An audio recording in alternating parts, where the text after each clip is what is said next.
မောင်ဆန်မင်းနဲ့မဖဲဝါတပွဲစားကြီးမောင်ဆန်မင်းနဲ့တင်းញိုင်းဆောင်မဖဲဝါတို့ဖြစ်ပေါ်လာပုံဆက်ကြောင်းခေတ်ကာလကကုန်းမောင်မင်းဆက်ရဲ့80မြောက်ဘာကြီးတော်မင်းစကိုင်းမင်းသားလက်ထက်မှာပဲဖြစ်တယ်မဖဲဝါဟာပြည်မြို့စာတီဖြစ်ပြီးဝေကျဲမှာမောင်နှမ2ယောက်တည်းသာရှိတယ်အခုဖြစ်သူမောင်ကျန်စစ်ဟာပြည်မြို့စာထံမှာစရီတော်ကြီးအဖြစ်အမှုတော်ထမ်းလက်ရှိပြီးပွဲမီမှာမင်းရဲ့ဒိတ်ပဖြစ်တယ်မိဘနှစ်ပါးလုံးမရှိမနှောင်းကွယ်လွန်သွားပြီးတဲ့နောက်အကိုဖြစ်သူမောင်ကျန်စစ်နဲ့အတူနေထိုင်လက်ရှိပြီးအကိုဖြစ်သူအားမိဘတပွဲအားကိုးနေထိုင်ရရှာတယ်။အကိုဖြစ်သူမှာမောင်နှမအားချစ်လွန်တော်လေတောက်စားမှုရတက်ပြီးမကြာခဏဆိုသလိုခန့်ရန်ဖြစ်ပွားတတ်လိရှိတယ်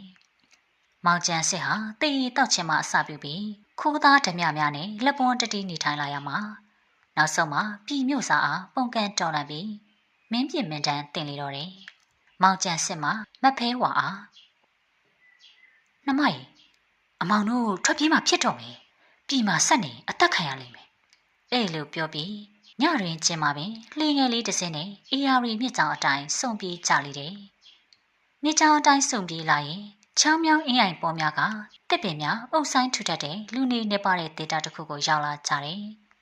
အဲ့ဒီဒေတာမှာအထောင်ရှားခဲရွာလေးတွင်မောင်နှမ2ယောက်ဟာမထင်မရှားလူစင်းရဲ့အသွင်နဲ့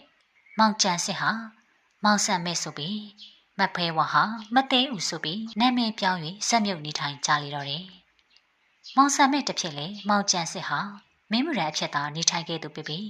ဘလို့အလုပ်မျိုးမှမလုပ်တတ်သဖြင့်တငါအလုံးအင်းအလုပ်သာလောက်ကင်စားတော့နေတယ်။အဲလိုပဲမသိဦးတစ်ဖြစ်လေမဖဲဝါခမလေအကိုဖြစ်သူလောက်ကင်နဲ့အင်းအလုပ်အားမနှိမ့်မြုပ်ပေမဲ့လေမရှောင်လွဲနိုင်တဲ့ကန့်စမကြောင့်မလွဲမရှောင်သာလောက်ကင်ကြရရှာတယ်။မောင်နှမ2ယောက်မှာအခုသူလုပ်ငန်းနဲ့အကျိုးပေးတယ်လို့ဆိုရမလို့ပင်အချိန်ကာလမကြာညောင်းပဲအထောင်ရှားခဲရွာမှာ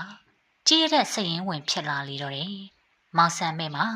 ငကူကပင်တောက်ဆဆနေထိုင်သူတူဖြစ်တဲ့အာလျောစွာ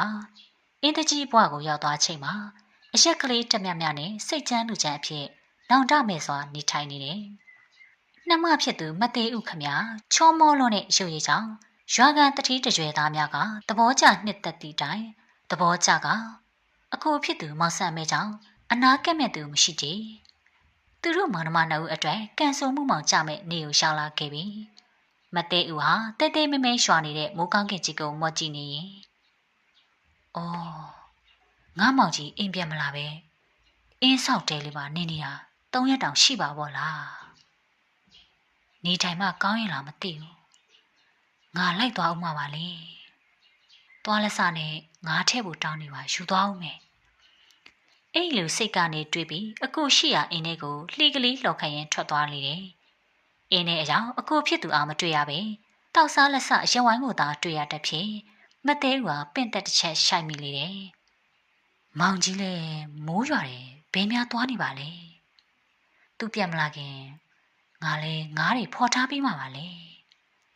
အဲ့လိုတွေးပြီးတဲနီးမှမြုံကိုသွားဖော်နေတယ်ဒီအချိန်မောင်ဆန်မြင့်မှာမြုံဖော်လိုက်တိုင်းငါးများနဲနဲနေသဖြင့်မကောင်းဆိုးဝါးယူစားတယ်လို့ယူဆပြီးဒေါ်တပုံထနေတယ်မိုးကလည်းရွာလူကလည်းမူးနေချိန်တဲနီးမြုံတဲ့ကငါးများကိုရှူနေတယ်မကောင်းဆိုးဝါးကိုတွေ့လိုက်ရသဖြင့်လက်ထဲပါလာတဲ့ကိုင်ကုတ်ဓာတ်နဲ့လွှဲကခုတ်လိုက်လေတော့တယ်အမှုပြေလာတဲ့အချိန်ကြတော့မှမောင်ဆန်မြင့်တယောက်ခမနှမကိုမကောင်းဆိုးဝါးအမှတ်နဲ့ခုတ်တက်မိကြောင်းသိလိပြီးချုံပွဲချငိုပွဲဆင်လေတော့တယ်မသေးဥခမအခုဖြစ်သူငမိုးရဲ့ဓာတ်ချက်ကြောင့်တေးပွဲဝင်ရရှာပြီးတဲ့နောက်အခုဖြစ်သူမှာငကိုကထက်ပင်စိတ်ချမ်းလူချမ်းနဲ့အရက်သာဖိတောက်နေတယ်လုပ်ငန်းသူအင်တမများကစိတ်ပြေပြောင်းရန်အလုံးကတကုံမျိုးရှိရွှေတကုံတပေါင်းပွဲတော်ကိုခေါ်သွားကြရမှာမောင်ဆန်မဲရဲ့အကုတ်တူမြမြကြီးကြောင့်လူတိကြကုန်နေဖြစ်ပုံမှာရွှေတကုံစီတော်ကြီးအားကြံသူများမှာရိုးသေးစွာဥချကြောကြစဉ်မောင်ဆန်မဲကတော့ကြောင်ကြောင်နဲ့မတ်တိုက်ရနေတယ်အဲ့ဒီခါမှာအတူဖျားလာသူများကမောင်ဆန်မဲအားစီရီတော်မြက်ကြီးကိုဥချရန်ပြောဆိုတော့မှာမောင်ဆန်မဲကတော့ရွှေတကုံစီရီတော်မြက်ကြီးအောင်မမြင်တွေ့ရသဖြင့်ဥမချခြင်းဖြစ်ကြောင်းသိကြလေတယ်မောင်ဆန်မဲရဲ့အကုသူကကြီးမားလေတယ်တိကုဒရကုန်းပေါ်လျှောက်ပြီးလေမှာစီရီတော်မြက်ကြီးအောင်မမြင်တွေ့ရသဖြင့်ဘေးမှလူအပေါင်းမှာအံ့ဩတုန်လှုပ်ကြကုန်တယ်မောင်ဆန်မဲလည်းရှက်တဲ့စိတ်ကြောက်တဲ့စိတ်တို့ကြောင့်ရွာကိုချက်ချင်းပြန်လာလေတယ်ငကူကပင်မိုက်တိမိုက်ကန်တဆုထိုးသမားတဆောက်ကန်းပြပြီး ရွှေတကုံစီတော်ကြီးအတွက်ရီမန်းထားတဲ့ရွှေဆိုင်များအားမိမိအင်းလယ်ရှိတိုင်ထိပ်မှာရွှေချလိုက်တယ်။ရွာထဲမှာရှိတဲ့လူများတော့မောင်ဆန်မင်းနဲ့မသေးဦးတို့အကြောင်းပြောမဆုံးနိုင်ဖြစ်ပြီးတနာကြတယ်။တန်ဝေကရကြဖြစ်ကုန်တော့တယ်။မသေးဦးခမမှာတော့အစိမ့်တရဲ့အဖြစ်မကျွတ်မလို့ဖြစ်နေရမှာရွာဦးเจ้าမဆရာတော်အားအိမ်မက်ပေးပြီးနေစားမရှိဝက်ဆရာနတ်ထီနဲ့ဒုက္ခရောက်နေကြောင်းအတနာခံလေတယ်။ဆရာတော်မှလည်းသူတို့မောင်နှမဖြစ်စဉ်ကိုသိတော်မူထားတဲ့သူတော်ကောင်းပြီးမသေးဦးအားအထောင်ရှားကဲတုတ်တန်တွင်နေထိုင်ခွင့်ပေးလိုက်တယ်။အဲ့ဒီချိန်မှစပြီးမသေးဦးဟာအထောင်ရှားကဲတုတ်တန်မှာငယ်စဉ်ကပင်သူအလွန်နှစ်ချိုက်တဲ့အဝါရောင်ဝတ်စုံကိုဆွဆွဲမြဲမြဲဝတ်ဆင်ပြီး